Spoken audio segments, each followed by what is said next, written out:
What up, y'all? Appreciate you showing up, hanging out, listening to my dumb ass. Like and subscribe. So, I ended up listening to the Xbox 2 plus 1 Colin Moriarty episode because I had 3 hours to kill. And I'll still say this. Colin Moriarty, he's an intelligent fellow individual, but his fanboyism is strong. And he may posit himself as not that much of a fanboy because he's hard on Sony or whatever, but there is some contradiction in some of his arguments. Let me explain. So he says Game Pass is bad, right? He says that there's 3 CEOs in particular that say Game Pass is not good for business, it's bad, it's whatever they said, profit destroying. I forgot what the actual terminology that Bobby Kotick said, but it was Bobby Kotick, Strauss-Zelnick, and the other dude, the last one. Jim Ryan, hello, the one I forget, Jim Ryan. Those 3 CEOs, right? Now, Colin's argument is that Microsoft is not a creative company. Sony is, because they have movie studios and they have music, the creative stuff. You know, even though most of their movies suck, and music-wise, whatever, who's paying attention to that for the most part? Like, are you signed with Sony? Who knows who's signed with Sony? Doesn't matter. Y'all on Spotify anyway. But that's his thing. 20% comes from the movies. 35% comes from PlayStation. 10% comes from cameras. You know, all these numbers, right? I'm like, okay, I understand what he's trying to say. And then he says, well, you know, he's not saying that Microsoft isn't, they don't have creative studios. He's just saying Microsoft as a company isn't a creative entity, basically. They're services and software. And I would disagree with that because they make the same products for the most part. Microsoft makes actually more products. They make computers, and Sony does not. Sony only makes consoles and speakers and Bluetooth speakers that cost $700 that are ridiculous and just boutique garbage stuff for rich people to buy. Whale products, I'd say. Now, his argument is that Microsoft is not creative, right? It's not a creative company. And I see how he's positing that. And the way he says it, yes, sure. But at the same breath, he is backing up and saying, oh, these CEOs don't like Game Pass. And I'm like, those CEOs are not creative CEOs, they're money CEOs. Jim Ryan doesn't even play video games. He's all about the money, all about the business. The same thing that you're complaining about Microsoft being as a whole, these 3 CEOs, which you just decided to not gain favor, but like say, hey, these are the examples of people who say the Game Pass is bad. Why would you pick them? Why don't you pick some creative people in the industry and that's their opinion? Because I bet you it'd be different. Because they're not thinking about the bottom line. They're thinking about how can I get my studio to make games? How can I get the funding to make games? Game Pass. So it's a contradiction. He's being hypocritical because he's trying to promote what these CEOs, that they are CEOs, what these CEOs are saying, but they're not creative CEOs. They are business CEOs. Bobby Kotick is literally running Call of Duty, Activision into the ground because that's what makes the most money. Strauss-Zelnick, another CEO, all about that money. Take-Two, all about that money. Jim Ryan, you know he's all about that money. Come on, son, I don't even have to go into what Jim Ryan does. Doesn't even play games. Barely a gaming CEO. He just happens to be CEO of a video game company, but he's not the guy. He's not the guy that you need to know about video games, the culture and the culture of gamers and that whole environment. He's not about that. And you can see the changes in Sony and PlayStation right now in front of your eyes and realize, oh yeah, just because Jim Ryan is not a creative CEO, he's a money CEO. So that whole argument that Colin Moriarty put against about Game Pass is bad, three major CEOs said it was bad. I was like, yeah, who are you talking about? These guys who don't even play games? Come on, get out of my face with that. If you're gonna put an argument against Microsoft not being creative and then try to put these three non-creative CEOs and what they say as gospel, you're just an idiot at this point. And I know you're not an idiot. So why didn't you see this? Why can't you separate actually not separate, but put it all together when you can say, okay, CEOs, business, creative, like where do all these things fit together? And you say, okay, these non-creative CEOs will say something like Game Pass is profit destroying or whatever he said, because they just want to make money. They don't care about the creative. They want to make a good product that sells a lot of money, that sells a lot of units. That's why Game Pass is bad for them, because it depletes that business model. On top of them having battle passes and all that stuff. So they're double dipping, triple dipping, quadruple dipping, whatever it is. So, you know, I was listening to him and I'm like, well, how come Jez and Randall Thor didn't say anything to him about that? You know, about the fact that, you know, he's trying to say that these guys are, you know, saying that Game Pass is bad when they are the actual issue. They're the problem with the industry as far as not caring about the creative. Because if Bobby Kotick was what cared about the creative, he would not put all of these studios only on Call of Duty. He would figure out a way to have Call of Duty at a nice cadence to come out to make that money and still have these smaller studios do smaller creative games. When's the last time you saw a little Activision game, a little baby indie Activision game? I'll wait. I don't even know. There probably is one there, but I don't know what it is because it's all Call of Duty. It's all Candy Crush. Well, that's king, but you know. So it's you know, and then he doubled down on Bobby Kotick. It's like Bobby Kotick bought Activision Blizzard whatever for $500,000. And now it's worth $70 billion, right? And I'm like, that doesn't help your point. That's the actual opposite of creative. That's just business. Now, if you want to make an argument about who's the better business or what's the better business move, that's a different conversation. But when you try to say that Microsoft is not creative, and then you're trying to promote these non-creative people as gospel, as the truth or whatever, no, that's not how it works. I'm sorry, Colin. I'm sorry. And I'm sorry that Rand and Jez didn't say anything about that point.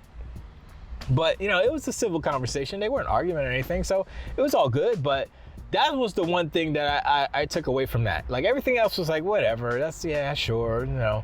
But the whole creative thing, I disagree. Because if you're thinking about how do you make a console?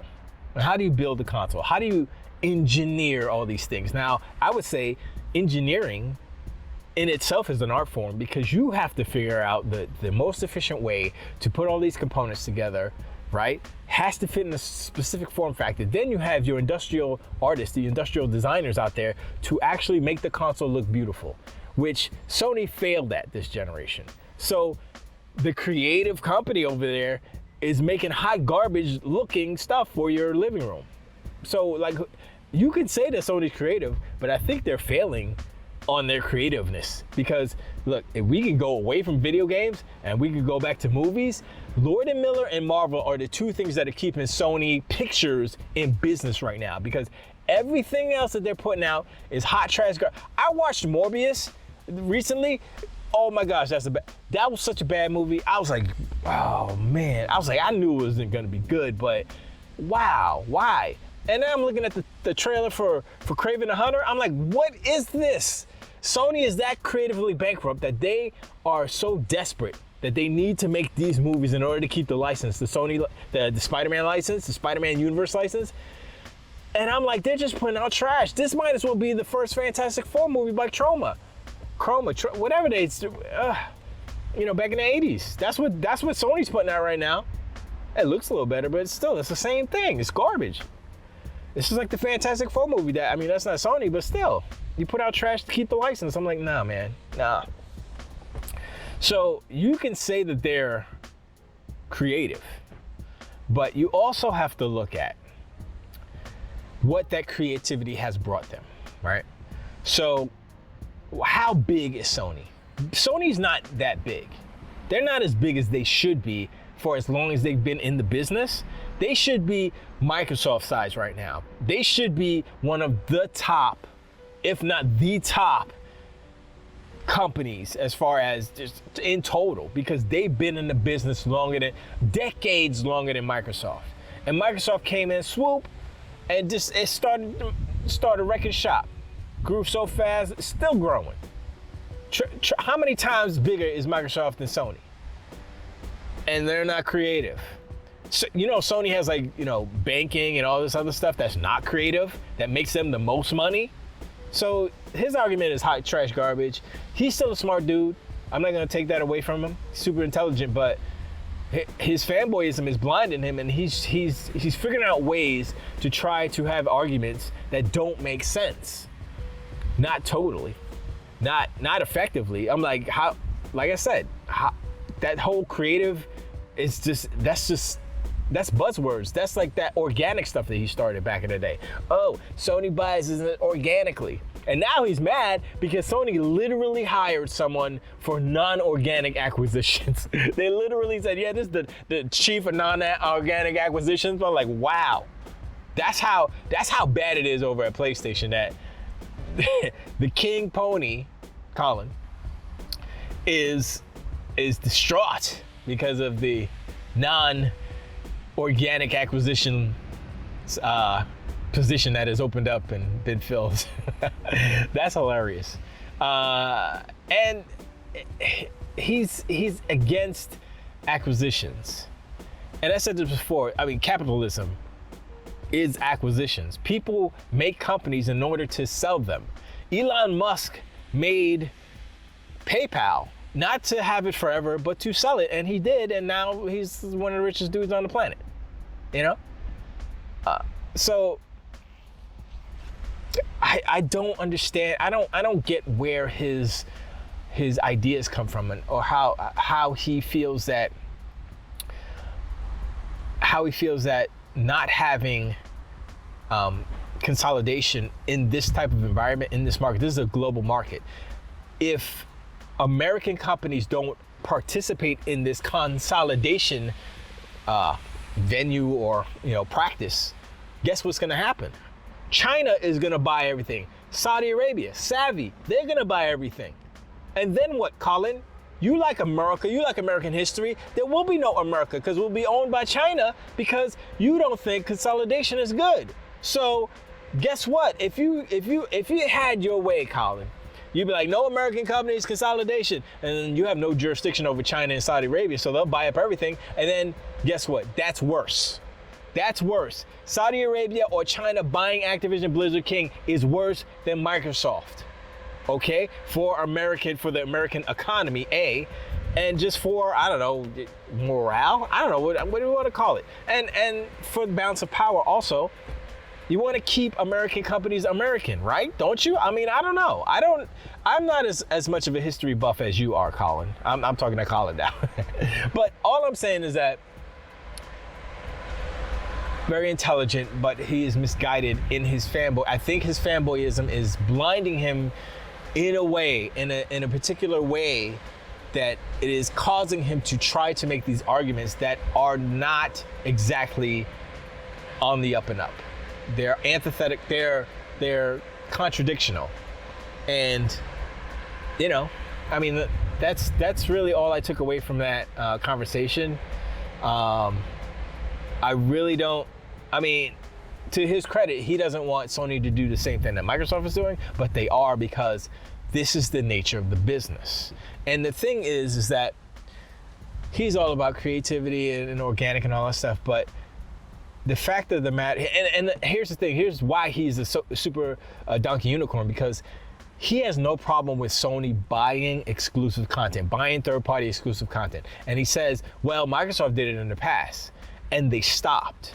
And you have to ask yourself this question, Colin. Why did they stop? And it is about business.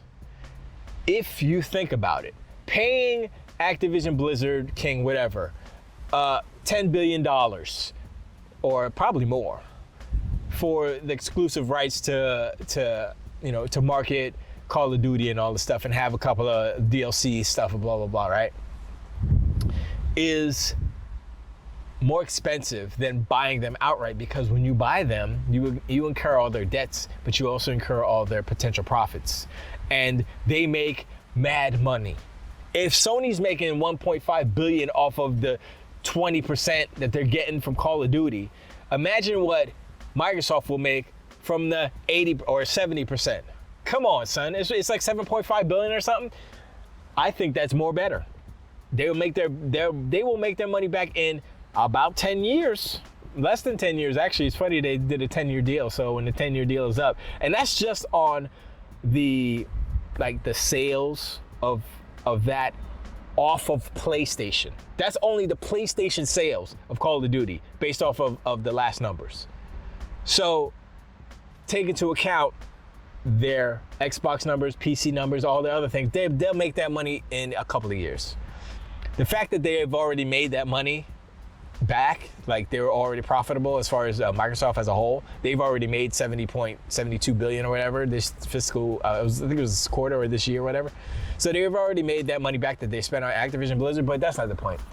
I'm sorry, I'm tangizing, a little tangent action. But the fact is, Colin's kind of delusional on certain points, and some of the stuff I did agree with him as far as, generally speaking and how he feels about, I agree with him that he doesn't take any type of games or anything like that from Sony. They don't do that at Sacred Symbols, and I appreciate that, so they can remain impartial. But it still doesn't erase the fact that he is definitely a super duper fanboy, Donkey Unicorn, and his arguments are a little bit ridiculous. That's all I gotta say. Let me know in the comments below if you guys listen to the podcast, and what do you think about that Colin's comment as far as Microsoft being non-creative and Sony being creative, and that's why he doesn't like Microsoft and that's why he likes Sony, with him negating and ignoring the fact that